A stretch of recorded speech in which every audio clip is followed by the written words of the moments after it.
반갑습니다.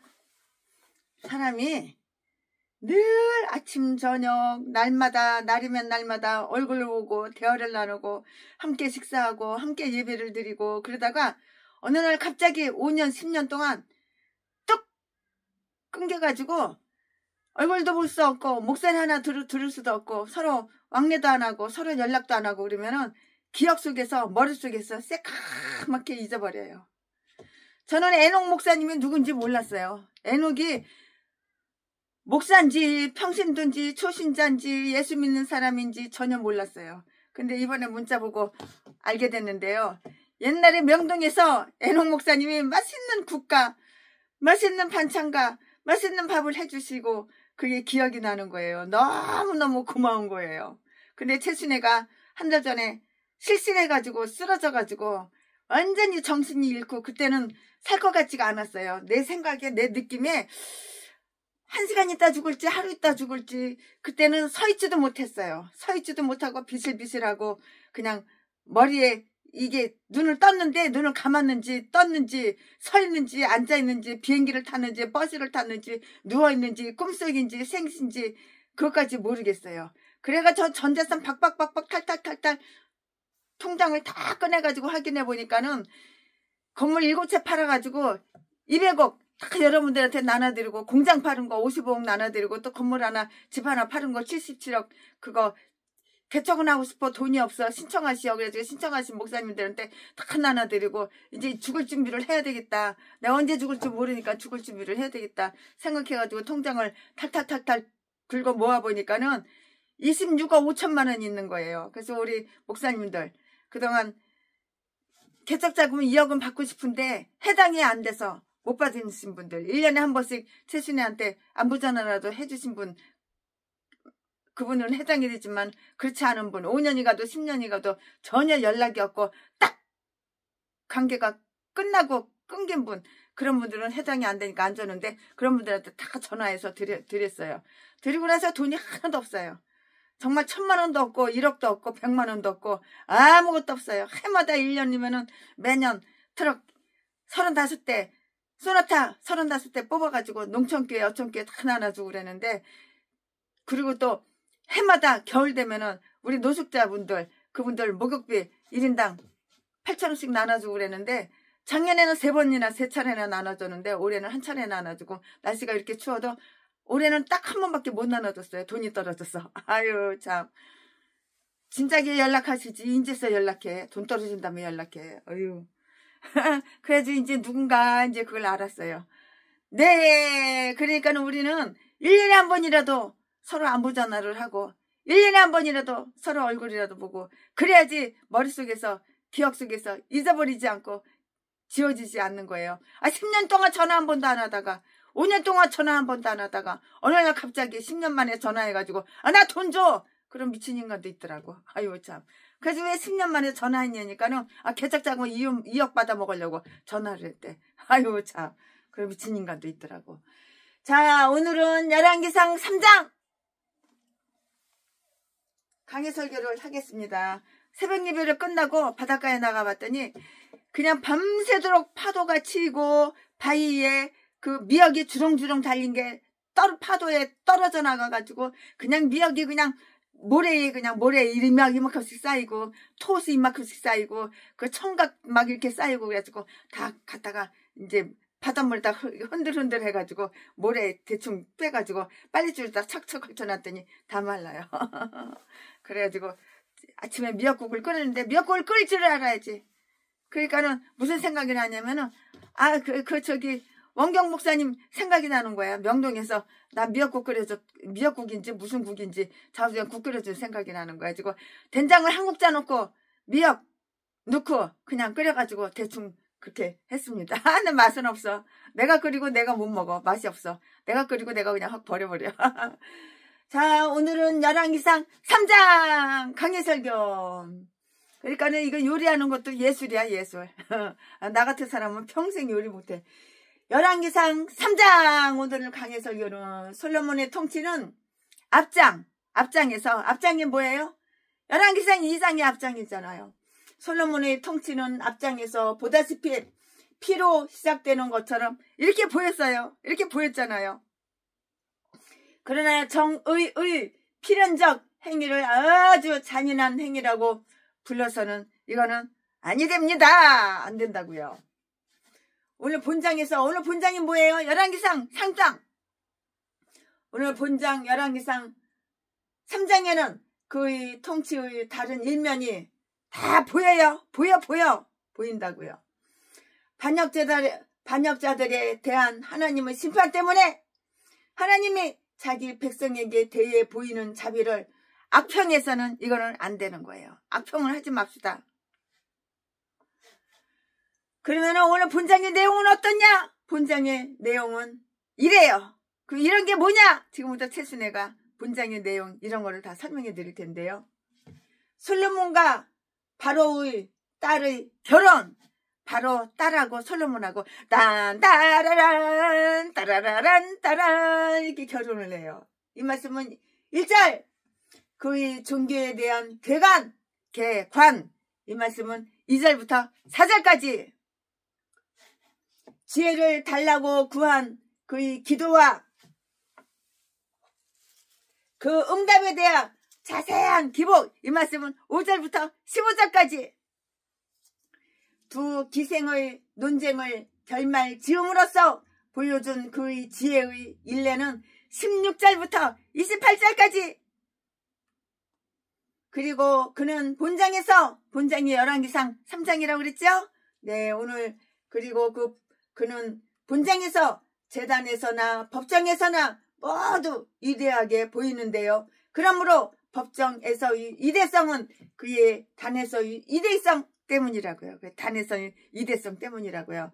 자, 지금부터 설교 제목은 솔로몬의 결혼과 종교. 지금부터 설교 제목은 솔로몬의 결혼과 종교. 지금부터 본문 말씀은 열왕기상 3장 1절부터 4절까지. 1절 솔로몬이 애굽 왕 바로로 더불어 인연을 맺어 그 딸을 취하고 데려다가 다윗성에 두고 자기의 궁과 여호와의 전과 예루살렘 주의 성이 필력기를 기다리니라. 2절 그때까지 여호와의 이름을 위하여 전을 아직 건축하지 아니하였으므로 백성들이 산당에서 제사를 지내며 3절 솔로몬이 여호와를 사랑하고 그 붙인 다윗의 법도를 행하되 오히려 산당에서 제사하며 분향하더라. 4절 이에 왕이 제사하러 기브온으로 가니 거기는 산당이라. 거기는 산당이 큼이라. 솔로몬이 그 단에 일전 번개를 드렸다니. 아멘. 이거 지금 본문 말씀입니다. 이 본문 말씀 가지고 오늘도 강의 설교를 시작하겠습니다. 와.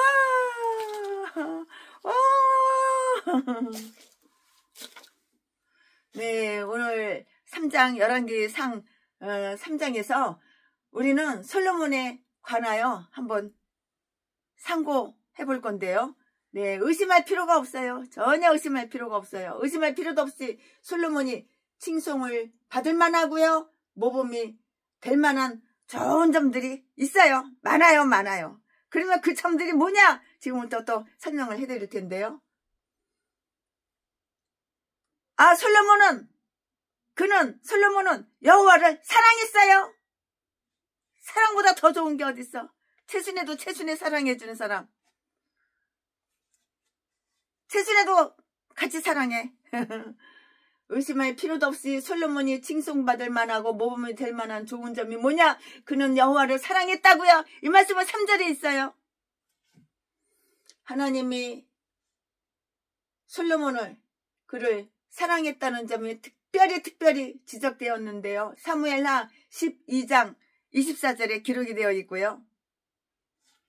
그래서 솔로몬은 여디디아란 그 이름을 가지게 되었는데요. 그 뜻이 있어요. 여디디아 그 이름 뜻이 있는데요. 그 뜻은 여호와의 사랑받는 자이고요. 즉 이에 우리는 주님의 사도 요한이 가장 사랑으로 충만했듯이 솔로몬이 그 사랑을 보답하는 것을 다 보게 돼요. 사랑보다 더 좋은 게 어딨어요. 사랑을 받고 사랑을 주고. 솔로몬은 아주 똑똑하고 현명한 사람이에요. 멍청한 사람이 아니에요. 현명하고 똑똑한 사람이에요.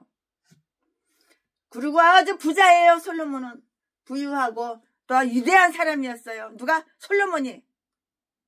이게 바로 장점인 거예요. 그러나 그가 여호와를 사랑하였다고요. 그러나 그가 여호와를 사랑하였다고 하는 사실이 그에 대한 칭찬이었는데요. 그것은 모든 성도들, 심지어는 가장 가난한 자들의 특성이고요. 그는 여호와의 그 예배를 아주 사랑했고요. 갈대와 여기에 이렇게 되어 있어요. 예배 드리는 거 아주 사랑했다고요. 하나님을 사랑하는 모든 자들은 하나님에게 예배 드리기를 아주 좋아하고 기뻐하고 즐거워하고 하나님의 음성 듣기를 아주 즐거워하고 기뻐하고 좋아하고 행복해하고 하나님께 구하기를 기뻐하고 하나님과 교제하기를 좋아하고 사랑한다고요. 하나님과 교제하는 걸 사랑하고 좋아한다고요. 우리도 마찬가지죠? 그러니까 하나님께서 우리들에게 복을 주시잖아요. 죽을 목숨 살아나게 해주시고. 그는 그의 부친 다윗의 법도를 행하였고요.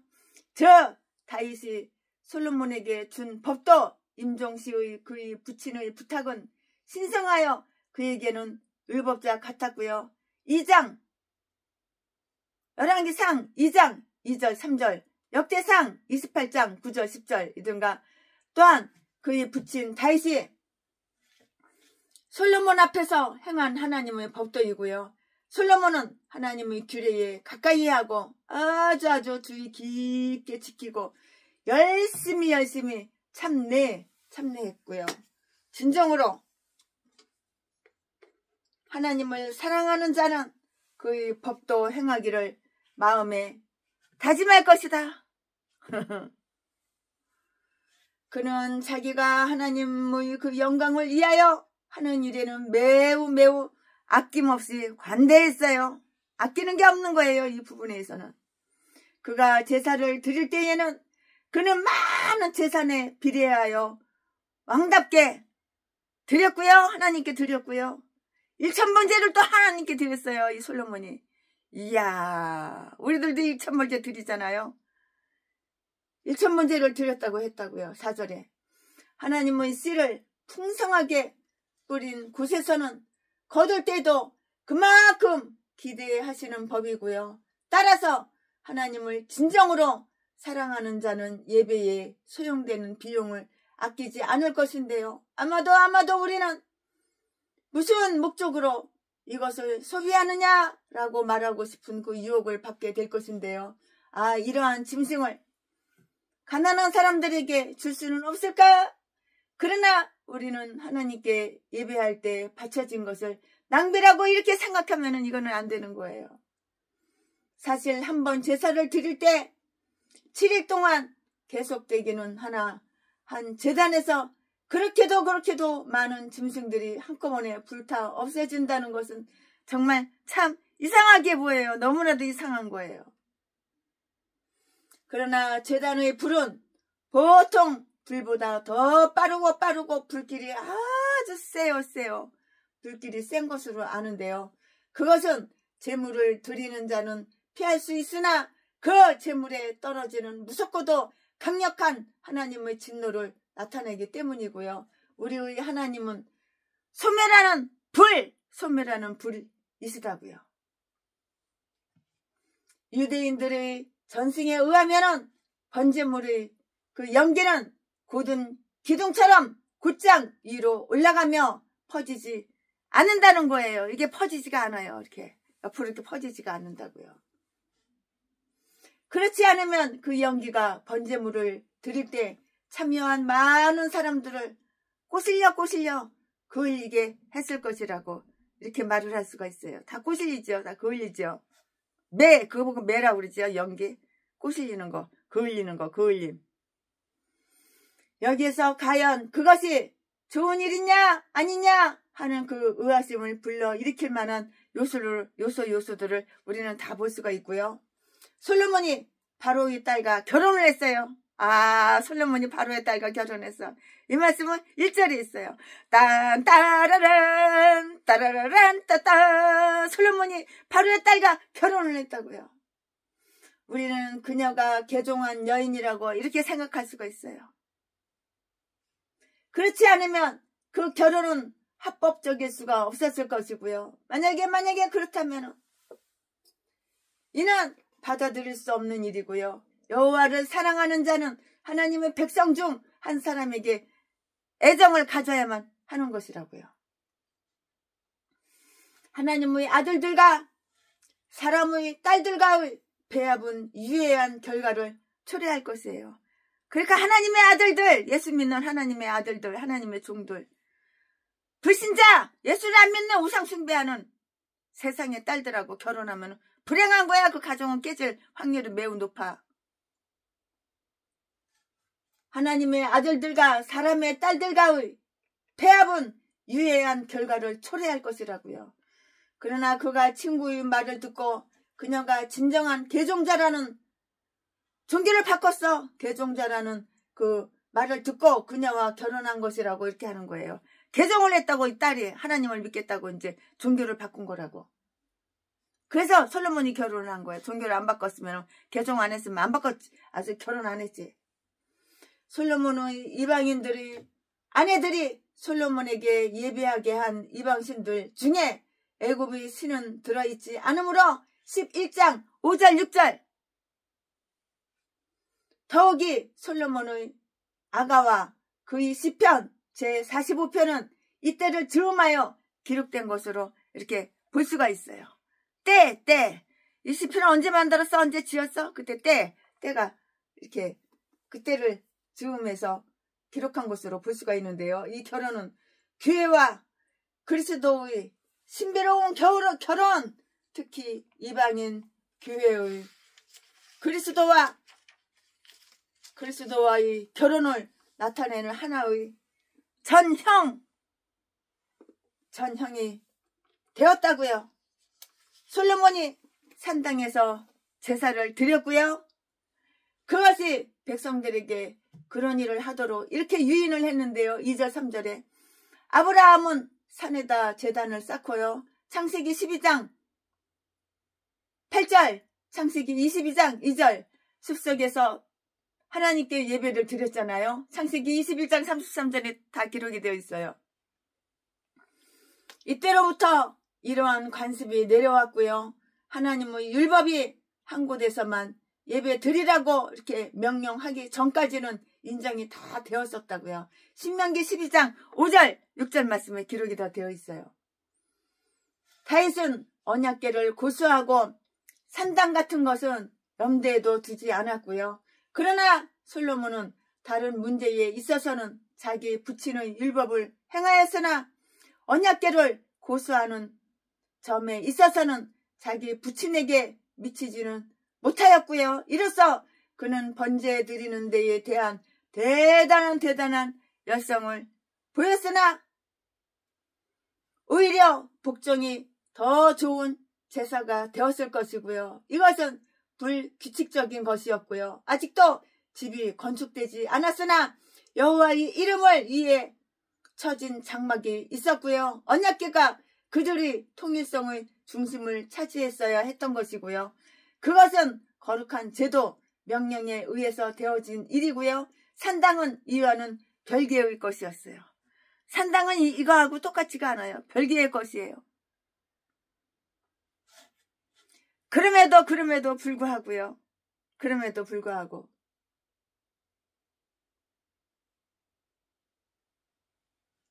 이것은 불규칙적인 것이었는데요. 아직도 집이 건축되지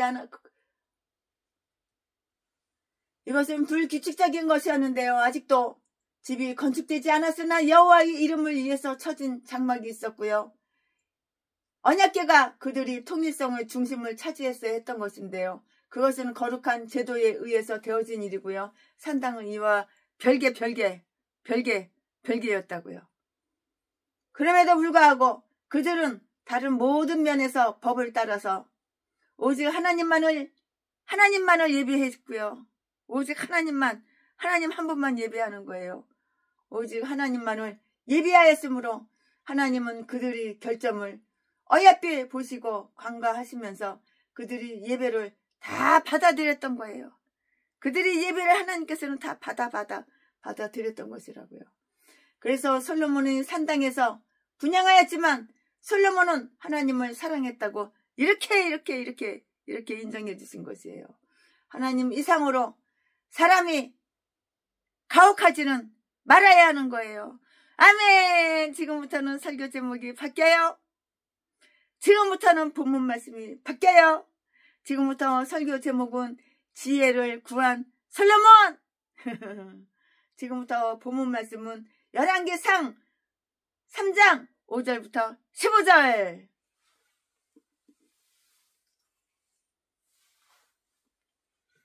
5절. 기브온에서 밤에 여호와께서 솔로몬의 꿈에 나타나시니라. 하나님이 이르시되 내가 내게 무엇을 줄꼬? 내가 너에게 무엇을 줄꼬? 너는 구하라.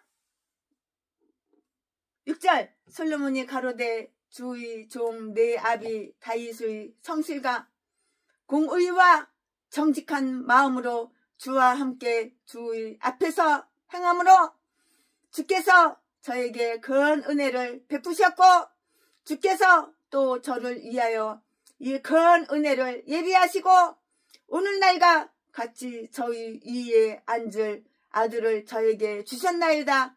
7절.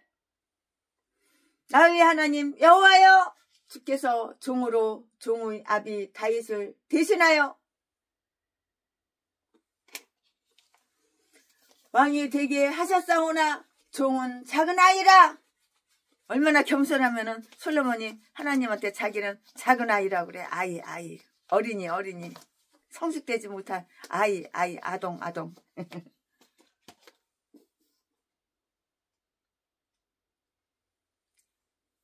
8절.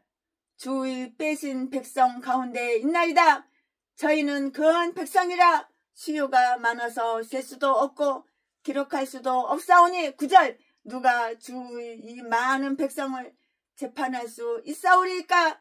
지혜로운 마음을 종에게 주사 주의 백성을 재판하여 선악을 분별하게 하옵소서. 10절. 솔로몬이 이것을 구하매 그 말씀이 주의 말씀에 맞은지라.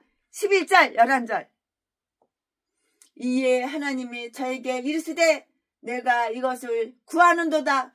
자기를 위하여 수도 구하지 아니하며 부도 구하지 아니하며 자기의 원수의 생명 멸하기도 구하지 아니하고 오직 송사를 듣고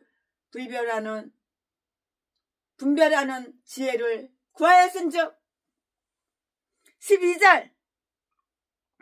내가 내 말대로 하여 내게 지혜롭고 총명한 마음을 주느니 너희 전에도 너와 같은 자가 없었거니와 너희 후에도 너와 같은 자가 일어남이 없으리라. 13절. 내가 또 너희 구하지 아니한 부와 영광도 내게 주노니 내 평생의 열왕 중에 너와 같은 자가 없을 것이라. 14절. 내가 만일 내 아비 다윗의 행함같이 내 길로 행하며 내 법도와 명령을 지키면 내가 또 내 날을 길게 하리라. 15절. 솔로몬이 깨어보니 꿈이더라. 이에 예루살렘에 이르러 여호와의 언약궤 앞에 서서 번제와 수은제를 드리고 모든 신복을 위하여 잔치하였더라. 아멘. 이거 지금 본문 말씀입니다. 이 본문 말씀 가지고 또한 나머지 강의 설교 이어서 쭉쭉쭉쭉 하겠습니다. 네, 여기에서 우리는 하나님이 솔로몬에게 찾아오신 그 은혜로운 방문의 기록을 다 볼 수가 있고요. 봐요. 그리고 그는 그 방문 중에 하나님과 함께 교제하는 것을 다 보게 되는데요. 이 사건은 그 나라 안에 있는 모든 재물과 권력이 솔로몬에게 준 것보다 더 큰 영광을 솔로몬에게 가져가죠. 솔로몬 너 이거 네 거야. 네 거 가져가죠. 그러고 다 준다고요. 다 줬어요. 솔로몬에게 이미 다 줬어요. 솔로몬아 이거 너 가져라. 너 가져라. 이거 네 거야. 네 거. 가져. 네 거야. 너 거. 가져. 다 주는 거예요. 이 방문의 주의사정을 한번 볼까요? 5절 말씀에. 그러면 장소는 어디인가요? 그 장소는 어디냐고요? 그것은 기브온. 그것은 바로 기브온이었어요. 그 장소가 기브온이었다고요. 즉 그곳에 있는 대산당이었는데요. 그 산당이 아주 유일한 산당이라야만 한 것이에요. 유일한 그 산당이 아주 유일한 산당이라야만 한 것이라야만 했었다고요. 거기에는 회막과 노제단이 있었기 때문이고요. 거기에 회막이 있어요. 노제단이 있어요. 역대하 1장 3절 말씀에 거기서 솔로몬은 아주 중대한 자기의 제사를 드렸고요. 하나님은 다른 어떤 곳보다도 거기서 드린 그의 제사를 인정해 주셨는데요. 우리가 예배 드릴 때 법칙에 더 가까이 가면 갈수록 우리는 하나님의 임재의 표징을 더욱 크게 기대할 수 있게 되고요. 하나님이 자기의 이름을 기록하신 곳에서 우리를 찾아오시고 다 축복하신 것이라고요. 이렇게 하나님께 복을 받아야 되는 거야. 하나님을 의지해야지 하나님은 나한테 복을 주는 거야. 돈 많은 사람만 의지하고 빽 있는 사람만 의지하고 재산 많은 사람만 의지하고 그러면 아무것도 복을 못 받는 거야. 하나님을 의지해야지 하나님께서 이렇게 사람을 통해서 복을 주시는 거라고. 축복을 하신다고요. 하나님께서 찾아오셔가지고 축복하신다고요. 시간을 볼까요? 때는 바야흐로 밤, 깜깜한 밤, 고요한 밤, 거룩한 밤. 때는 바야흐로 밤, 깜깜한 밤중 솔로몬이 풍성한 제사를 드린 후에 그 밤, 깜깜한 밤중이었다고요. 4절에 정적과 고독은 우리로 하여금 하나님과 교제하도록 이렇게 도와주고요. 하나님의 자비로운 방문은 종종 낮에 대낮에 멀건 대낮에 나타난 것이 아니라 밤에 나타났어요. 시편 12편 3절 말씀에 조용할 때 철야 기도하면 참 은혜롭죠. 그 방법을 한번 볼까요? 솔로몬이 깊이 잠들어 의식이 닫힌 꿈에서였는데요. 꿈속에서 하나님이 솔로몬의 마음에 가까이 다가가서 자유롭고 보다 직접적이 될 수 있기 때문이에요. 이런 방법으로 하나님은 예언자들과 이야기하시곤 하였으며 민수기 12장 6절 말씀에 사람들 자신의 유익을 위하여 사람들 뒤에 속삭이시곤 하시는데요. 욥기 33장 15절 16절 말씀에 이러한 신성한 꿈은 말할 것도 없이 여러 가지 헛된 것을 꾸는 꿈과는 분명히 똑같지는 않고 달라요. 이 말씀이 어디에 있느냐고 전도서 5장 7절에 다 기록이 되어 있어요. 솔로몬이 선택하는 것은 무엇이든 다 줄게. 솔로몬아 네가 선택하는 거 내가 너한테 다 줄게. 솔로몬이 선택하는 것은 무엇이든지 주시겠다고 하는 하나님의 은혜로운 제의가 있는데요. 5절 말씀에 그는 하나님의 영광이 자기에게 비추인 것을 보았고요. 내가 내게 무엇을 줄꼬 하시는 하나님의 음성을 들었고요. 이는 하나님이 그가 드린 제사로 인해서 부채를 쳤기 때문이 아니라 이렇게 함으로써 그 재물을 받으셨다는 것을 입증해주고 비록 솔로몬 자신이 부족함이 없다고 하더라도 하나님께서 그에게 얼마나 그 자비를 쌓아주셨는가를 다 나타내고자 함이었다고요. 이런 방법으로 하나님께서는 솔로몬의 마음 자세를 시험해 보시고요. 믿음의 기도의 영광을 부여하시고 싶었던 것이고요. 이와 비슷하게 하나님께서는 우리에게 은혜롭게 나타나셔서 우리가 구하는 것은 다 얻을 수 있다는 것을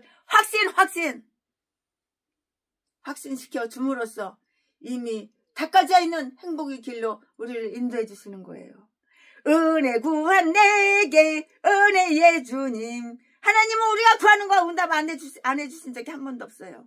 구하는 것마다 다 주시는 하나님. 이렇게 좋으신 하나님인데 우리가 받지 못하는 것은 구하지 않았기 때문에 못 받는 거예요. 열심히 구해야지. 조금 구하는 척하다가 때려쳐버려. 그게 뭐 구하는 거야. 받을 때까지 얻을 때까지 계속 구해야지. 사람의 끈기가 있어야 되는 거예요. 끈기가. 우리가 구하는 것은 얻을 수 있다는 것을 확신시켜 주심으로써 이미 닦아져 있는 행복의 길로 우리를 인도해 주시는데요. 요한복음 16장 23절, 요한일서 5장 14절, 우리가 더 무엇을 구하려? 구하라! 그러면 주실 것이요. 구하는데 하나님께서 안 주신 적 있어? 있어. 말해봐. 한 번도 없어. 세순에 한 번도 없어. 안 구했으니까는 구하는 척만 하고 구하는 채만 했고 받을 때까지 구해야지. 솔로몬이 여기서 하나님께 구한 경건한 요구를 한번 볼까요? 보자고요. 그는 이러한 제 의를 즉각적으로 했는데요. 우리는 왜 나는 구하지 아니하겠나이다. 이사야 7장 12절라고 말한 아하스처럼 우리에게 주어진 제 의를 무시하겠는가? 솔로몬은 잠자면서도 하나님의 은혜가 도와주실 것을 기도했다고요. 잠자면서도 기도하는 거야. 꿈속에서도 기도하는 거야. 그러나 실로 그것은 죽은 기도가 아니라 살아있는 기도였다고요. 산 기도.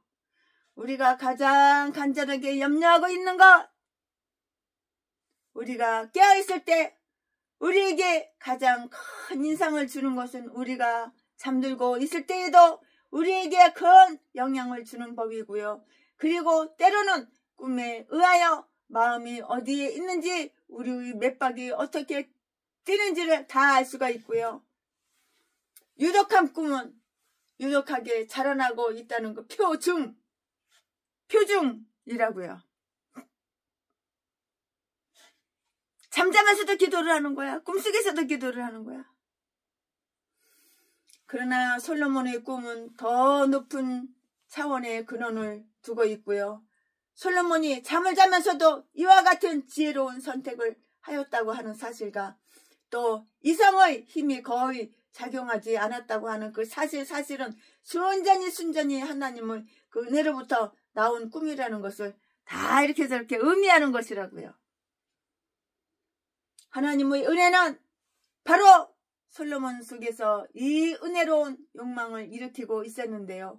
만약에 밤마다 심장이 교훈한다면 솔로몬은 자기를 훈계하신 여호와를 송축하였음에 아주 틀림이 없어요. 시편 16편 7절 말씀에. 그러면 이제 그의 기도를 한번 살펴보기로 하자고요. 그의 기도를 한번 살펴보자고요. 솔로몬은 하나님의 큰 은혜가 자기 부친 자기 아버지 다윗에게 나타났던 일을 시인해요. 부인하는 것이 아니라 다 시인해요. 이 말씀은 6절에 있어요. 그는 부친 다윗이 정직한 마음으로 솔직하고 진실한 마음으로 하나님 앞에서 행하였다고 하여 자기 부친의 경건성을 높이 평가함으로써 자기 허물에 배를 치고 있고요. 자기들의 경건한 부모를 예찬하는 사람들은 역시 부모를 본받게 되리라고 이렇게 바랄 수가 있고요. 그러나 솔로몬은 자기 부친에게 나타났던 하나님의 자비를 더욱 영예롭게 이렇게 말했다고요. 즉 하나님이 생전시의 다윗에게 보여준 자비, 그를 진실하고 경건하시고는 그의 진실성에 보상을 주셨던 자비, 그리고 다윗이 죽은 후에라도 그의 집안에 계속 은혜 베푸사 그의 보좌에 앉을 아들을 그에게 주심으로써 보여주신 커다란 인자심을 높이 찬양했고요. 자녀들은 하나님이 자기들이 부모에게 주신 자비, 다윗의 순전한 자비에 대하여 하나님께 감사 하나님 감사합니다. 감사하여야 하는 것이에요. 당연히 감사해야죠. 하나님 여호와 하나님 감사합니다. 감사드려요. 감사합니다. 하나님의 자비를 우리보다 앞서 간 사람들을 통하여 우리에게 물려받게 되었다는 것을 알게 되면 그 자비는 더욱더 더 은혜롭게 되는 것이에요. 정말 은혜롭죠. 상속이 영속되도록 하게 하는 방법은 그 상속이 이와 같이 보존되게 되었음을 하나님께 찬양, 하나님께 찬양을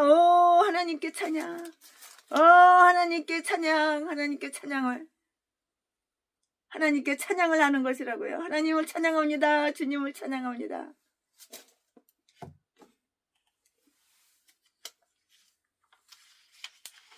그는 자기가 소명받은 그 위대한 위탁을 수행할 능력이 없는 자기 자신의 무능함을 다 솔직하고 진실하게 정직하게 고백을 해요.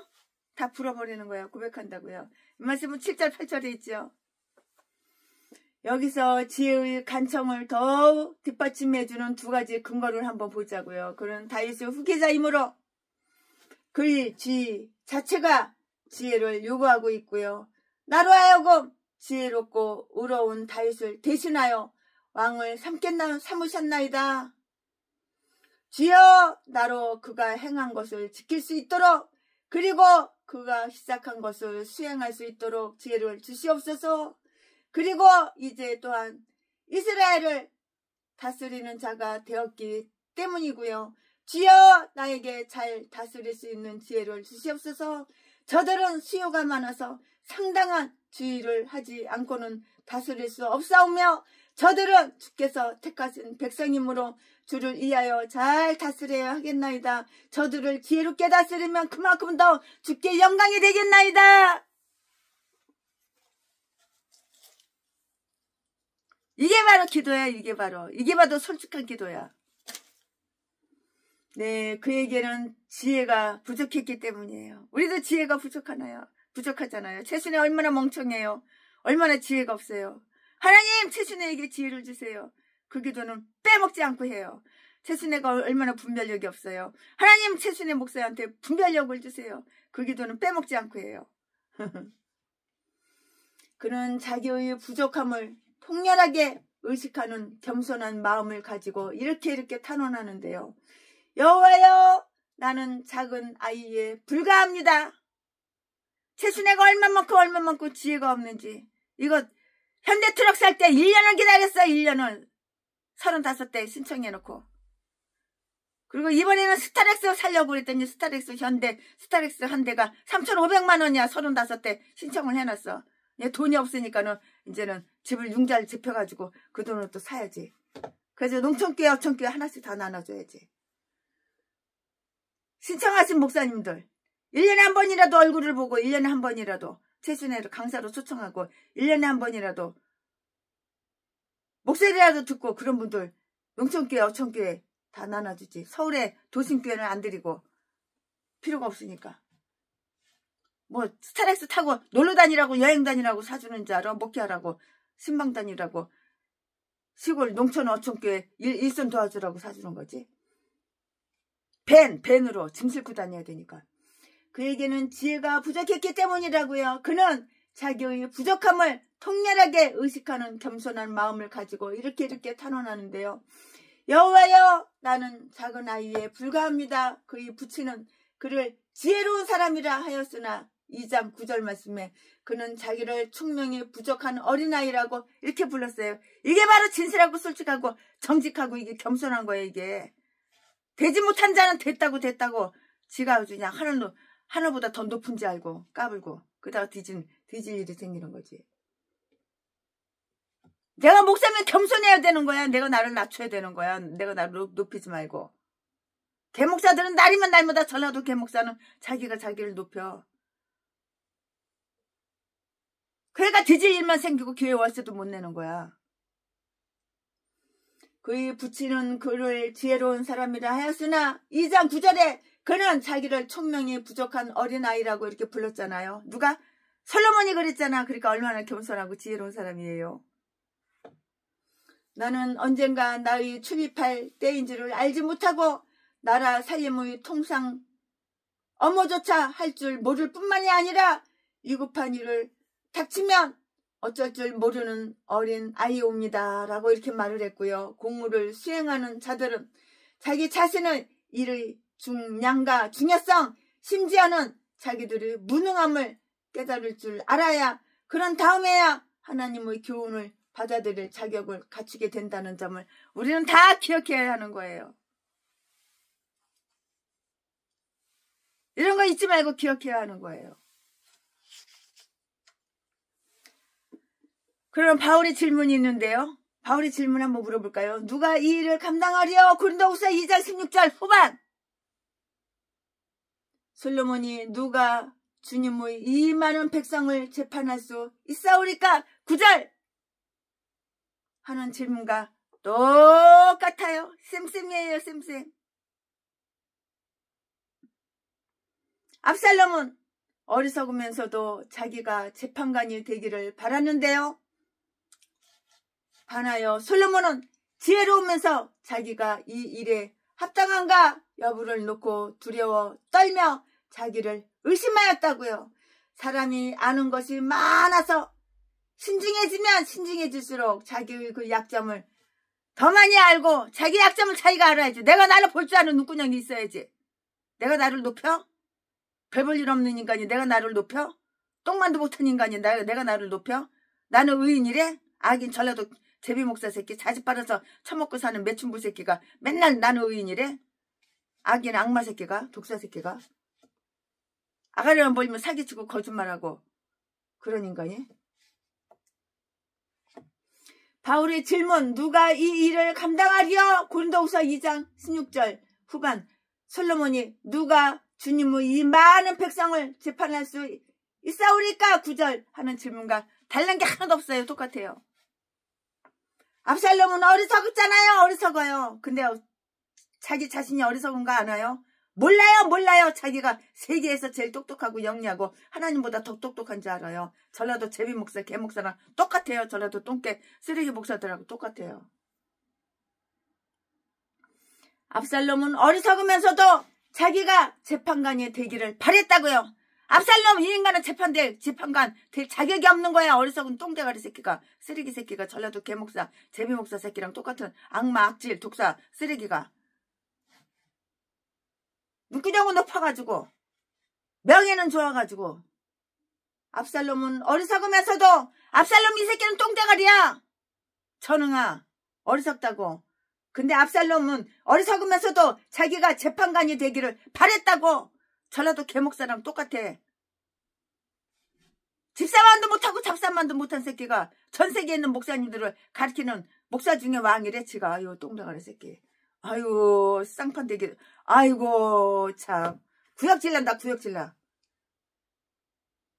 압살롬은 어리석으면서도 자기가 재판관이 되기를 바랬는데 반하여 솔로몬은 지혜롭잖아요. 솔로몬은 지혜로워요. 솔직하게 까놓고 얘기해봐. 솔로몬이 얼마나 지혜로워. 솔로몬은 지혜로우면서 자기가 이 일에 합당한가 여부를 놓고 두려워 떨며 자기를 의심한 거예요. 내가 이 일을 할 수 있을까? 내가 이 일을 하는데 합당한가? 내가 재판관이 되는데 합당한가? 얼마나 겸손하고 얼마나 지혜로워요.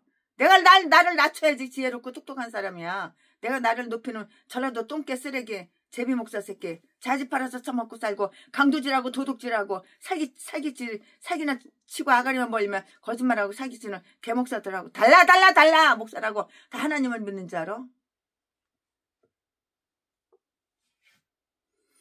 사람이 아는 것이 많아지야 지식이 많아 신중해지면 신중해질수록 자기의 약점을 더 많이 알아야 하는 거야. 네 약점을 네가 알아야지.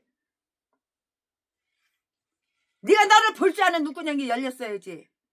넌 다른 사람은 보고 이렇게 저렇게 판단하지만 네 눈구녕을 네가 볼 줄 아는 눈구녕이 없잖아. 네가 쪼다 새끼, 병신 새끼, 바보 새끼, 전응한 새끼라는 거 네가 아냐? 잘난 척은 더럽게도 하고 의인이라 그러고 전 세계에 있는 목사님을 지가 가르치는 목사 중에 왕이래. 꼴값을 떨고 있네. 그런데 교회 차례는 이제 30년이 됐는데 성도 한 명도 없냐, 똥개 새끼야. 자기 자신을 더욱 경계하게 되는데요. 그는 하나님께 지혜를 주십사. 하나님, 나에게 지혜를 주세요. 내 이름은 솔로몬 왕. 하나님, 나에게 지혜를 주세요. 엄청난 지혜를 갖고 있는데 솔로몬 왕은 하나님께 지혜를 주십사고 이렇게 간절하게 요청을 했어요. 기도를 했다고요. 지혜로운 마음을 주님의 종에게 주시옵소서. 9절. 그는 자기를 하나님의 종이라고 칭하고 하나님과의 그런 관계, 시편 116편 16절을 기뻐하면서 그 사실을 근거로 탄원했다고요. 나는 주님을 위하여 헌신하고 나는 주님을 위하여 쓰여진 몸이오니 주님의 일을 수행함에 필요한 것을 주옵소서. 그의 우러운 부친도 시편 119편 125절에서 이렇게 기도를 했는데요. 즉 나는 주님의 종이오니 내게 총명을 주옵소서. 총명한 마음은 하나님의 은사이다. 잠언 2장 6절 말씀에 우리는 그것을 달라고 기도하여야 하며 야고보서 1장 5절 그 총명을 우리의 구체적인 직업 속에서 또 총명을 필요로 하는 많은 경우에 적용시킬 수 있기를 이렇게 기도해야 하는 것이라고요. 이와 같이 솔로몬도 자기 호기심을 기쁘게 하거나 이웃 사람들을 신기하게 만드는 그러한 지혜가 아니고요. 주님의 백성을 재판할 총명을 주옵소서라고 이렇게 기도를 한 것이에요. 우리가 우리의 의무를 수행하는 데 도움이 되는 총명의 가장 큰 지식이에요. 이거보다 더 큰 지식이 어디가 있어? 그러한 지식은 우리로 하여금 선함과 악함, 의로움과 불의, 죄악과 의무, 그리고 진리와 거짓말, 거짓을 분간케 하는 지식임으로 타인의 행동과 나 자신의 행동을 심판하는데 거짓된 색 안경을 쓰지 않게 하는 것이라고요. 그의 간청에 대한 하나님의 은혜로우신 응답을 한번 볼까요? 그러면은 하나님은 뭐라고 응답하셨을까요? 싫어. 난 너에게 지혜 안 줄 거야. 준 지혜도 다 뺏을 거야. 그렇게 응답하셨을까요? 아니요. 절대 그런 하나님이 아니죠. 솔로몬의 간절한 요청에 대한 하나님의 은혜로우신 응답을 한번 보자고요. 그것은 하나님을 기쁘게 하는 기도였어요. 하나님은 그 기도를 들으시고 마음이 기뻤어요. 하나님 마음에 딱 맞나? 그냥 기도했다고요. 이 말씀은 10절. 내가 하나님 마음에 들어야 되는 거야. 그래야지 내가 목사야. 근데 전라도 개목사는 사탄 마귀 귀신 마음에 쏙 들어. 그래 하나님하고는 원수. 그래가 되는 게 뭐가 돼? 교회 차려놓은 지 30년 돼도 성도는 한 명도 없고 맨날 돈을 끊어온 게 후가닥 뒤집어가지고 돈 벌었다 돈. 거짓말이나 하고 새빨간 거짓말이나 하고 사기나 치고 속이고 맨날 계획부동산이나 쫓아다니면서 사기칠 사람, 돈 많은 사람 유혹하고 꼬시고 미행하고 다단계나 쫓아다니면서 바가지를 팍 씌우고 2만원짜리 2천만원 받아 처먹고 도둑년이 사기쳐가지고 아가리만 벌리면 사기치고 이 개싼 것들이 다 전라도 개목사야 개목사. 그의 간청에 대한 하나님의 은혜로우신 응답을 보자고요. 그것은 하나님을 기쁘게 하는 기도였고요. 그 말이 주님의 마음을 기쁘게 했고요. 주님의 마음에 딱 맞았다고 했어요. 10절에 하나님의 자기 백성 속에 작용하고 있는 자기 자신의 역사, 그 자기가 불붙인 욕망, 그의 성령이 드려지는 기도를 하나님이 아주 기뻐하시는 거예요. 성령 충만으로 성령에 이끌려서 기도하자 우리 마음 아파요. 성령 충만으로.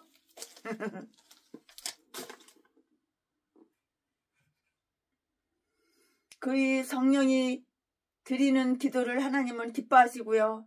이것을 선택함으로써 솔로몬은 자기가 위대하게 되는 것보다 선하게 되기를, 자기의 출세보다는 하나님의 영광을 위하여 헌신하기를 원한다는 점을 분명하게 하나님께 보여드린 그런 셈이라고요. 그러니 하나님 마음에 감동 안 하시겠어? 이러니까 하나님 마음에 감동 안 하시겠냐고요. 하나님 마음에 들어야 되는 거야. 내가 목사면 하나님 마음에 쏙 들어야 되는 거야. 마귀 귀신 마음에만 쏙 들어봐. 재수없어 되는 것도 아무것도 안 돼. 뒤로 자빠져도 코가 깨져. 하나님의 영광을 위하여 헌신하기를 원한다는 점을 분명하게 보인 셈이지고요. 육적인 것보다는 영적인 축복을 더 바라고 육적인 축복 받아서 뭐해? 100살도 못 살고 뒤질 건데. 영적인 축복을 받아야지 천국 가서 영원히 살지. 자기의 영예보다 자기의 의무를 충실하게 이행하기를 기뻐하는 자를 하나님은 아주 기뻐하신다고요. 하나님 마음을 기쁘게 해드려봐. 자다가도 떡이 생겨. 사람 의지하지 말고 하나님 의지해봐. 자다가도 떡이 생겨. 그러나 그것만은 아니었어요. 그의 기도는 이기는 응답받는 그러한 기도였고요. 또 그가 구한 것 그 이상의 응답을 다 받았어요. 구하는 것보다 따 부르다가 다 하나님이 주시는 거야. 채순해봐봐. 채순해. 돈 한 푼 없어도 스타렉스 3,500만원짜리 한 대에 3,500만원짜리 35대 살려고 뽑으려고 신청해놨어. 재작년에는 1년을 기다려야지 차가 나왔어. 근데 지금은 한 3개월, 4개월만 있으면 다 나와. 돈 걱정은 안 해. 건물 있으니까 건물 잡히면 되잖아. 용자 받으면 되잖아. 용자 못 받으면 집 하나 팔면 되지. 집 하나 없애면 되지. 하나님은 그에게 지혜를 주셨고요.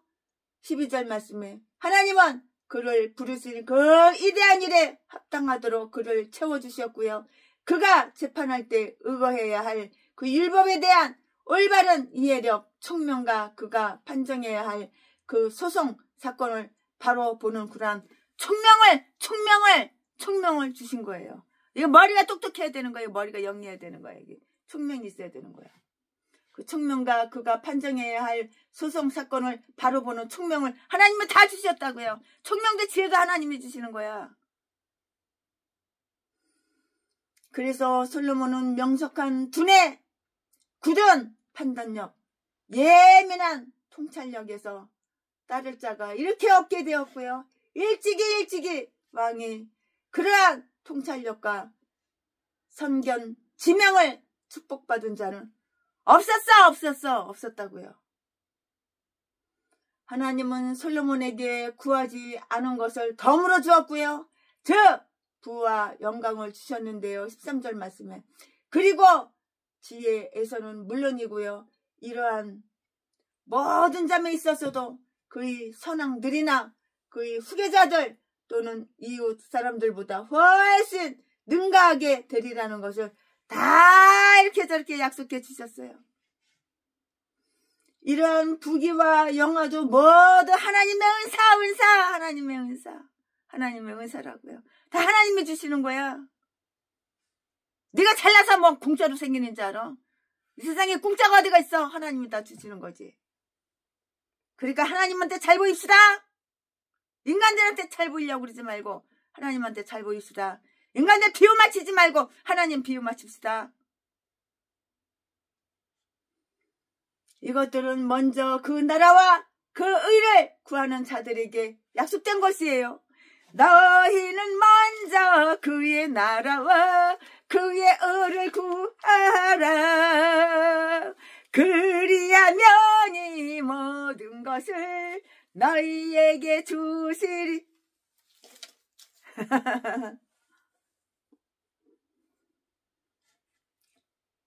이것들은 먼저 그 나라와 그 의를 구하는 자들에게 약속된 것이고요. 그리고 그런 자들에게 한해서 그것은 아주 좋은 것이에요. 마태복음 6장 33절 말씀이고요. 젊은이들이여, 그대들은 어떤 선택의 경우이든 황금보다도 은혜를 택할 줄을 알라. 황금보다는 은혜를 택해야 되는 거야. 그 까닭은 경건에는 현생의 약속이 있으나 디모데전서 4장 8절 말씀을 참조해 보시고요. 현생에는 경건의 약속이 없기 때문이에요. 경건의 약속이 없다고요. 지혜와 재물을 동시에 누리는 솔로몬이야말로 얼마나 완벽한 축복을 받고 있는가. 지혜와 은혜 없이 재물과 권력을 가지고 있는 자는 그것 때문에 해를 끼칠 위험이 있고, 재물과 권력이 없는 지혜와 은혜만 소유한 자는 그 양자를 모두 겸비하고 있는 자처럼 선한 일을 할 그 능력을 지니지 못하게 되고요. 지혜는 아주 지혜는 좋은 것이에요. 그러나 재물이 동반되면 그만큼 아주 더 좋은 것이라고요. 전도서 7장 11절 말씀. 그러나 만약에 우리가 지혜와 은혜를 확신하면 그것들이 외적인 번영을 함께 가져오든가 그 외적인 번영이 없음에도 달게 받게 해줄 것이라고요. 하나님은 솔로몬에게 부와 영광은 아주 절대적으로 약속하셨으나 장수만은 조건부로 이렇게 약속을 하셨어요. 장수, 너가 만일 다윗의 행함과 같이 내 길로 행하면 내가 너 나를 길게 해주리라. 일찍 안 죽어. 너 단명하지 않아. 너 오래 살아. 그 말이죠. 이 말씀은 어디에 있어? 14절에 있어요. 단명하는 인간들 죄를 많이 지니까 일찍 뒤지는 거야. 그는 이러한 조건을 이행하지 못하였는데요. 그러므로 그는 비록 부와 명예는 소유했잖아요. 얼마나 솔로몬이 부자예요. 얼마나 명예가 많아요, 솔로몬이.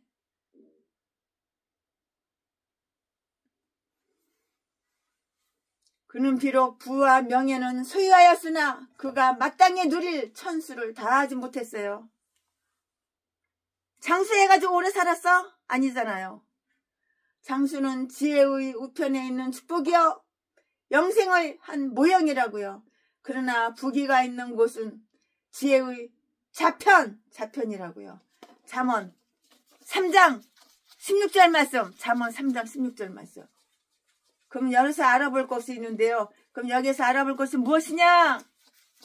영적 축복을 얻는 길은 솔로몬이 꼭 필요한 것 하나로서 지혜를 구한 것처럼 달라고 졸라대야 하고요. 그것은 하나님과 씨름하는 거였어요. 하나님과 씨름을 해.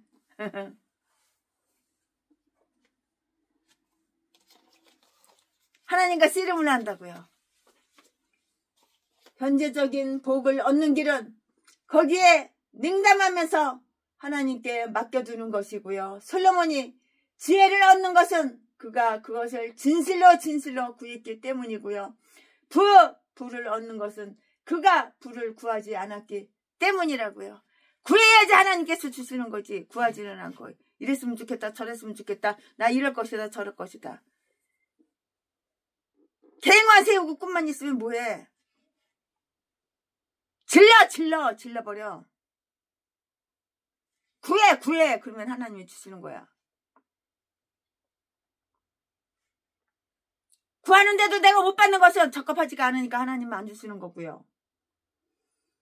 하나님께서 솔로몬에게 기쁨으로 찾아주신 데에 솔로몬은 감사로 보답을 했는데요. 15절 말씀에 그는 꿈에서 깨어났고요. 아마도 그는 기쁨에 돛이 되어 있으리라. 깨어보니 예레미야 예언자의 말과 같이 그의 잠이 그에게 달았어요. 꿀송이처럼 달았어요. 예레미야 31장 26절 말씀. 그는 하나님의 은혜로 충만해졌으므로 그것을 아주 기쁘게 이렇게 받았다고요. 받아들였다고요. 기쁘게 받아들였다고요. 그래서 무엇을 하나님께 돌려드려야 할 것인가? 그거를 생각해 본 거예요. 아, 내가 목사야. 내가 하나님께 뭘 돌려드려야지? 뭘 드려야지 하나님 마음이 기쁘실까? 그거를 생각해 보기 시작한 거라고요. 그래서 무엇을 하나님께 돌려드려야 할 것인가를 생각하기 시작했고요. 그는 기브온에 있는 산당에서 기도해 왔으며 하나님은 거기서 자비롭게 그에게 찾아와 주셨고요. 그런데 솔로몬은 언약궤 앞에서 감사드리기 위하여 예루살렘으로 왔고요. 말하자면 그는 자기가 하나님의 인재를 상징하는 그 언약궤가 있는 예루살렘에서 기도하지 않았음을 자책하면서 또 하나님은 어디서든 자기를 만나신다는 사실을 의아하게 생각하고 있었던 것이에요. 이거 네 생각이지? 하나님 생각하고 네 생각하고 똑같니? 하나님이 우리의 허물을 간과해 주시며 우리는 그것을 보고 그 허물을 고쳐야 되는 거예요. 나에게 허물이 있어? 그러면 내가 그걸 고쳐야 되는 거야. 고칠 생각은 안 하고. 왜 하나님 안 주지? 불만만 갖고 있어. 그는 예루살렘에서 하나님께 그런 제사를 드렸어요. 우리는 하나님이 약속으로 주신 은사에 대하여 그것이 비록 아직 완전히 성취되지는 않았다 할지라도 하나님께 찬양을 드려야 하고요. 다윗은 언제나 하나님의 역사뿐만이 아니라 하나님의 말씀을 찬양하곤 했는데요. 시편 55편 10절 특히 사무엘하 7장 8절 말씀에 그래서 솔로몬도 이제 다윗의 발자취를 이렇게 따랐던 것이에요. 자기 아버지 솔로몬이 자기 아버지 다윗 왕의 발자취를 따랐다고요. 그래서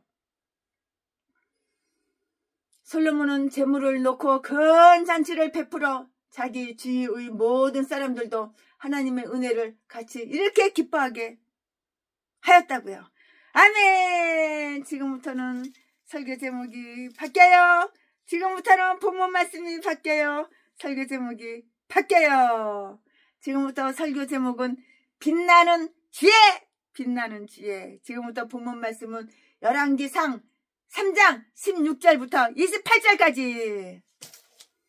16절 때에 창기 두 계집이 왕에게 와서 그 앞에 서며 17절 한 계집은 말하되 내 주여 나와 이 계집이 한 집에 사는데 내가 저와 함께 집에 있으며 아이를 낳았더니 18절 나의 해산한 지 3일에 이 계집도 해산하고 우리가 함께 있었고 우리 둘 외에는 집에 다른 사람이 없나이다. 10절 19절 그런데 밤에 저 계집이 그 아들 위에 누움으로 그 아들이 죽으니 20절 저가 밤중에 일어나서 계집종 나의 잠든 사이에 내 아들을 내 곁에서 가져다가 자기의 품에 누이고 자기의 죽은 아들을 내 품에 뉘었나이다. 21절 뻥도 잘 쳐. 미명에 내가 내 아들을 젖 먹이려고 일어나 본즉 죽었기로 내가 아침에 자세히 보니 내가 낳은 아들이 아니더이다 하매 22절 다른 계집은 이르되 아니라 산 것은 내 아들이요 죽은 것은 너 아들이다. 네 아들이라 너 아들이라 하고 이 계집은 이르되 아니라 죽은 것은 내 아들이고 산 것은 내 아들이다. 네 아들이고 너 아들이고 산 것은 내 아들이다 하며 왕 앞에서 그와 같이 쟁론하는지라 싸우는 거야. 이제 말다툼하는 거야. 아, 죽은 아들 너 거야 너 거야 너 거. 산 아들 내 거야 내 거야 내 거. 이렇게 싸우는 거지. 쟁론하는지라. 23절 왕이 가로되 이는 말하기를 산 것은 내 아들이요 죽은 것은 너 아들이다 하고 저는 말하기를 아니라 죽은 것이 너 아들이요 산 것이 내 아들이다 하는도다 하고 24절 또 가로되 칼을 내게로 가져오라 하니 칼을 왕 앞으로 가져온지라. 25절 왕이 이르되 산 아들을 둘로 나눠 반은 이에게 주고 반은 저에게 주라. 반은 절반 애기를 갖다 절반 칼로 싹둑 잘라가지고 탁 잘라가지고 절반은 저 여자한테 주고 절반은 여자한테 주라 그 말이죠. 그러면 칼로다가 아기를 갖다가 반을 탁 자르면은 싹둑 자르면은 죽어 살아 뒤지지.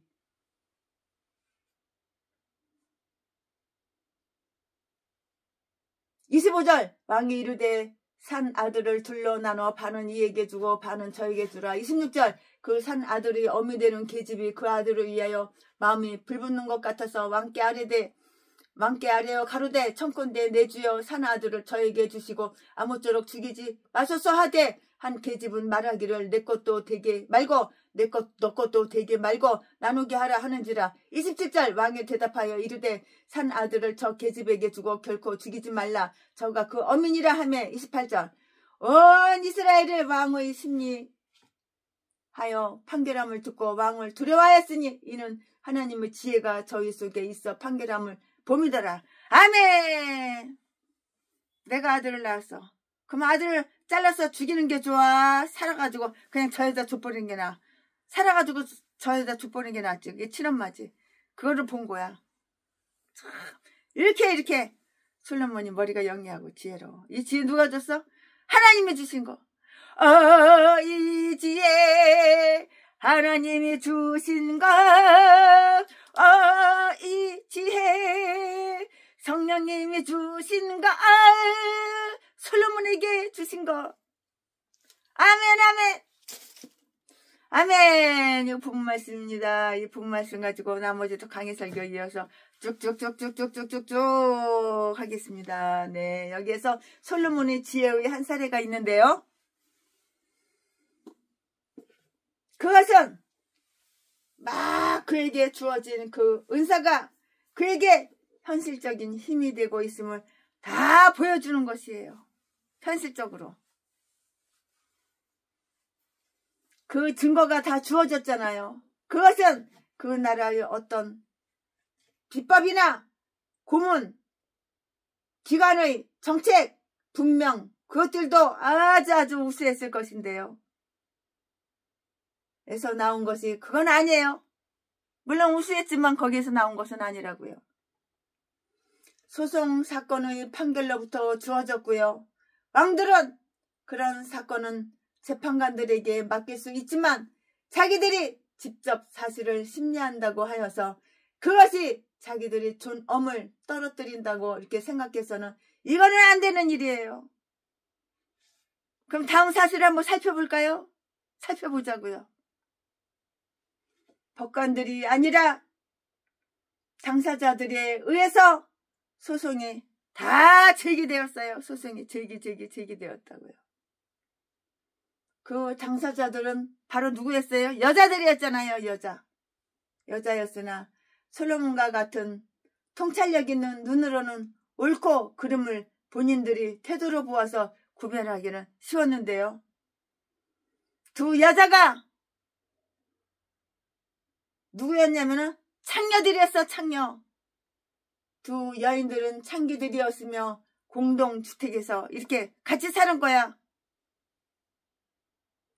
그리고 그들이 남편에 대한 말이 없는 것으로 보아 그들의 아기들은 사생아 애비가 누군지 모르겠지. 그들의 아기들은 사생아일 것이라고 이렇게 볼 수가 있어요. 이 사건은 솔로몬 앞에까지 오기 전에 이미 하급 법정에서 이루어졌으면 아주 틀림이 없고요. 그 재판관들이 결정할 수가 없어서 솔로몬의 지혜로 그것을 결정하는 것이 급기야 더 잘 처리되는 것으로 이렇게 여겼다고요. 두 여자는 같은 집에 살고 있으면서 서로가 3일 간격으로 이렇게 아들을 낳았어요. 3일 전에 저 여자가 아들을 낳았어. 3일 이후에 내가 아들을 낳았어. 17절, 18절에. 그러니까 아들이 비슷비슷하겠죠. 사이즈가 비슷비슷하겠죠. 크기가. 그들은 너무나 가난하여서 하녀나 간호할 사람이 없었고요. 또 그들은 창녀, 몸파는 여자들, 창녀들이어서 멸시를 받았으므로 친구나 친척을 동반할 수가 없고요. 그들 중의 한 여자는 깜깜한 밤중에 어린이를 깔아 죽이고 나서 다른 아이와 싹 바꿔치기 한 거야. 19절 20절 말씀에 이에 다른 여인은 곧 크게 속았음을 알고 시비를 가리려고 공의에 이렇게 호소를 했어요. 21절 어린 아기들 때문에 야기되는 근심이 얼마나 많으며 또 그들이 생명이 얼마나 불확실하며 그리고 그들은 얼마나 많은 위험을 끊임없이 당하고 있는가를 한번 알자고요. 유아기는 사망의 음침한 골짜기이고요. 그리고 처음으로 켜진 그 생명의 등불은 곧 꺼지기가 쉽고요. 기르는 중에 죽는 자들이 거의 없다는 것은 일종의 아주 놀라운 기적이 아닐 수가 없는 거예요. 그 당시의 사생아들은 애비가 없으니까 사생아지. 애미가 창녀인데 어떤 놈의 아들인지 어떻게 알아? 이놈처럼 따따블로 몸졌을 텐데 그 당시의 사생아들은 오늘날 흔히 겪는 형편보다도 훨씬 더 좋았는데요. 그 당시 창녀들은 자기 아이들을 사랑하고 보살피고 그들과 떨어져 있는 것을 무척이나 싫어했고 한편 오늘날 사생아들은 먼데 보내지고 유기되고 죽임을 당하잖아요. 외국으로 수출하잖아. 애기를.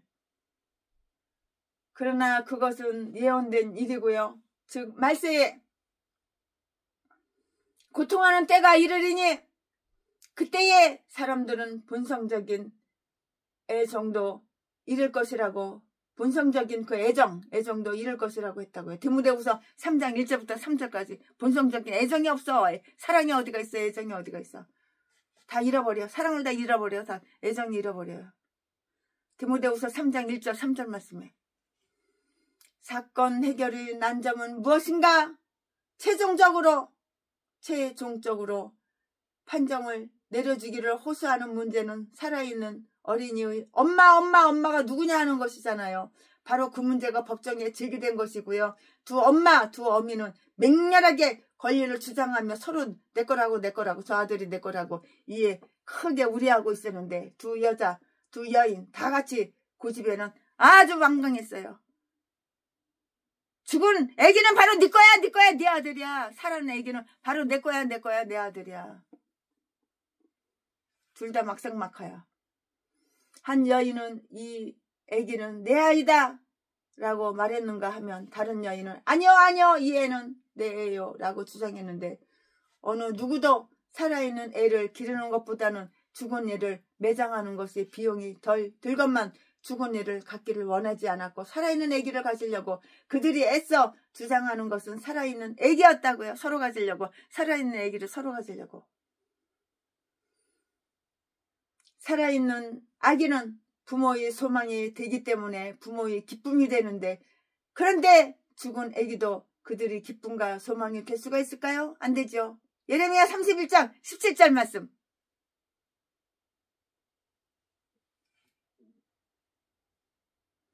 그런데 문제는 어느 편에도 증거가 없다는 사실이에요. 증거가 없어.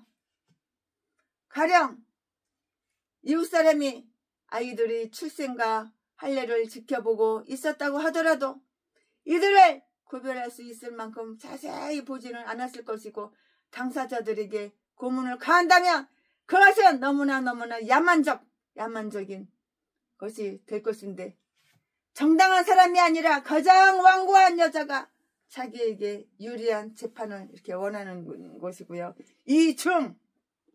가짜 증거 이중을 제시하는 편에는 가책조차 없어요. 가책조차.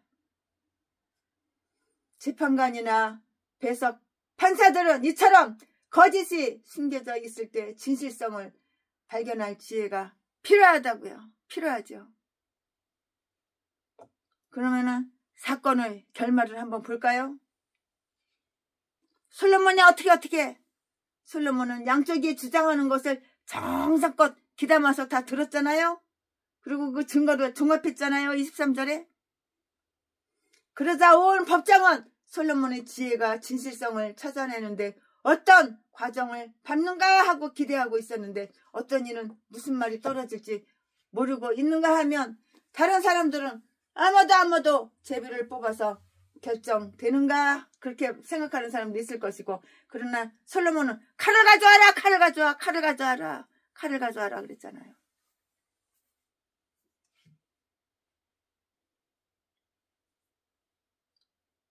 그래서 솔로몬은 칼을 가져오라고 이렇게 명령했잖아요. 그래서 살아있는 아기를 칼로다가 반바씩 딱 잘라가지고 반바씩 찌려고. 그런데 이 사건은 우스꽝스럽게 해결하는 듯 보였는데요. 풀을 수 없는 매듭을 칼로 잔인하게 잘라버리려는 듯 이렇게 보일 수가 있죠.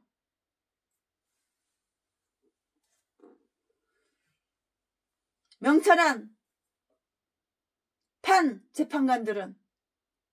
재판관들은 이것이 과연 솔로몬의 지혜란 말인가 하고 솔로몬이 의도하는 것이 무엇인지 조금 더 생각해 보지도 않고 비웃었고요. 이렇듯 왕의 마음은 헤아릴 수 없는 것인데요. 잠언 25장 3절 사실 율법에는 살아있는 황소와 죽은 황소를 반바씩 잘라 반분하라는 법이 있기는 해요. 하지만 출애굽기 21장 35절 이것은 이 사건을 해결할 수는 없는 것이에요. 그러나 이렇게 하는 것이 진실성을 발견하는데 적절한 것이라는 것이 이렇게 판명되었고요. 솔로몬은 두 여인들이 외모와 말하는 투로 보아 이와 같은 실험을 하기 전에 이미 사실을 분명히 분간했을 것이라고 말하는 사람도 있고요. 그러나 그는 이렇게 함으로써 모든 참관자들에게 만족감을 주었고요. 거짓말, 뻥치는 거, 거짓 주장자를 잠잠하게 주장하게 다물게 주장자들을 잠잠하게 할 수가 있었다고요.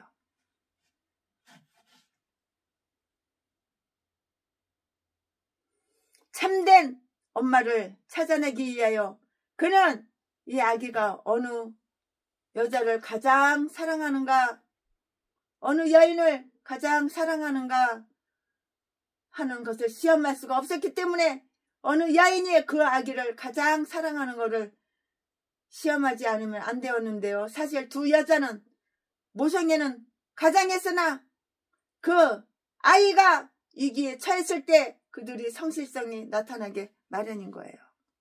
가짜 엄마는 죽여 잘라 죽여도 돼. 반바씩 살아있는 애기를 절반 잘라 가지고 반바씩 놓아가죠. 지가 애미가 아니니까 이건 나쁜 년이지. 그거 보면 금방 알 수가 있지. 친엄마인지 가짜 엄마인지 알 수가 있지. 그 아이가 자기 애가 아니라는 것을 알고 있는 여인은 아기가 자기 것이라는 쟁론을 버리면서도 체면 지키기에 급급하여 반바씩 잘라서 분하다는 점에 이렇게 만족하였고요. 반분한다는 점에 이렇게 만족하였다고요. 반바씩 잘라서 애기 놓아가죠. 거기에 만족하였고요. 자기 애기를 깔아 죽인 여인은 진짜 어미가 이 애기를 갖지 못하게 하기 위해서 이러한 결과가 가져오는 것이 무엇인가에 가나요? 아무런 관심조차 안 가졌는데요. 즉 내 것도 너 것도 되지 못하게 하도록 나눠 갖게 하소서 이렇게 말한 거예요.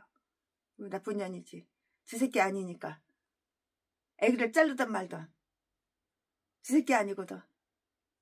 나쁜 년이지. 애미가 아니니까는 남의 새끼 자르든 말든 죽이든 말든 그러나 친엄마는 그게 아니지. 그리하여 그 여인은 자기의 본심이 폭로된 것은 조금도 모르고 자기의 권한이 잘못된 것임을 알고는 솔로몬이 그러한 사실을 알면 어떻게 하나 두려워한 것 같은데요. 그러나 솔로몬은 참으로 좋은, 아주 좋은 사람이라고 생각하고 있었던 것이라고요. 속일 수가 없어. 네 속마음은 속일 수가 없는 거야. 누가 참 엄마인지 속일 수가 없는 거야. 만약에 이 여자가 참된 엄마였더라면 그녀는 이와 같은 비린내 나는 결정에 그렇게 빨리 동의하지는 않았을 것이 분명하죠. 그러나 어린애가 자기 애라고 알고 있는 여인은 어린애가 도살을 당하는 것보다는 그 애기를 자기의 대적자에게, 원수에게 차라리 줘보는 게 낫다. 그래가지고 그 여자의 우는 소리는 얼마나 애처로운가. 와, 내 주여, 그 산 아기를 저 여자에게 주소서. 26절, 그 아기를 전혀 못 보게 되기는, 그 아기를 전혀 못 보게 되기보다는 차라리 저 여자의 것으로 되게 하소서. 이 친엄마지. 이게 진짜 엄마지.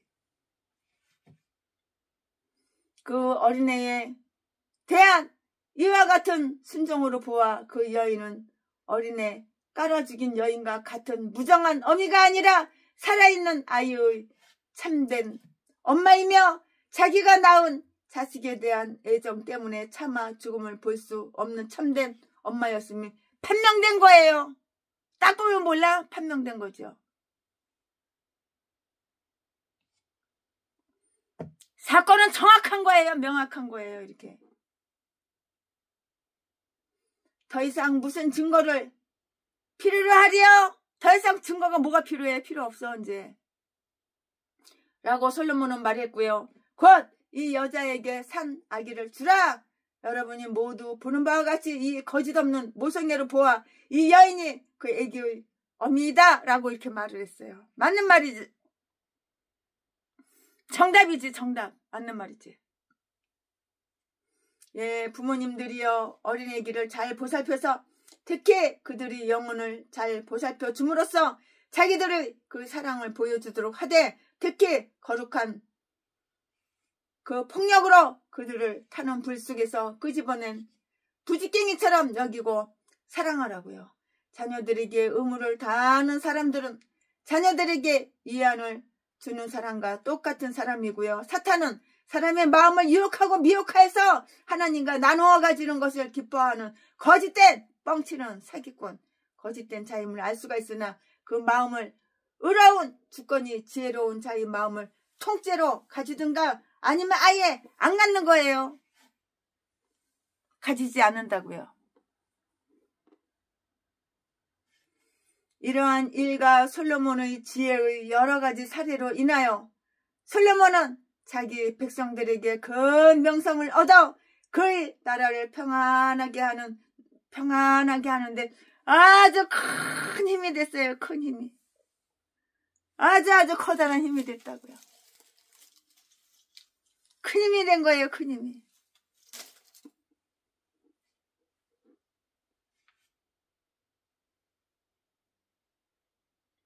이러한 일과 솔로몬의 지혜의 여러 가지 사례로 인하여 솔로몬은 자기 백성들에게 큰 명성을 얻어서 그의 나라를 평안하게 하는데 큰 힘이 되었다고요.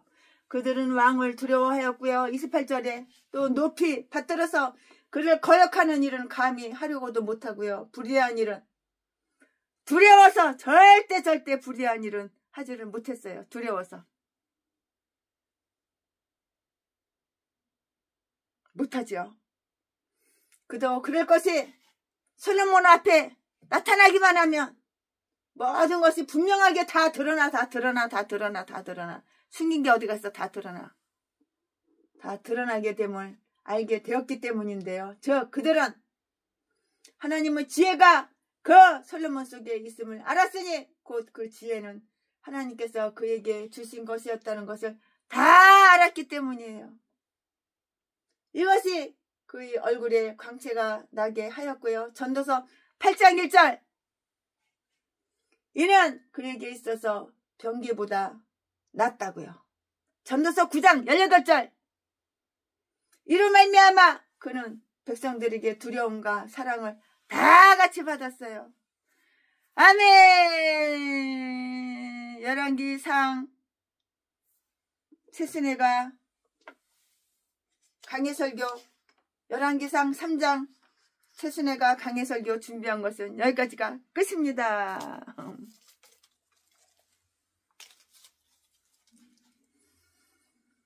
신실하게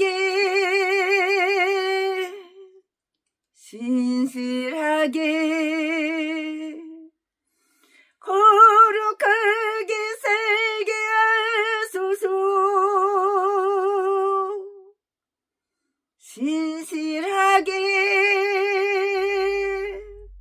진실하게 거룩하게 살게 하소서. 하나님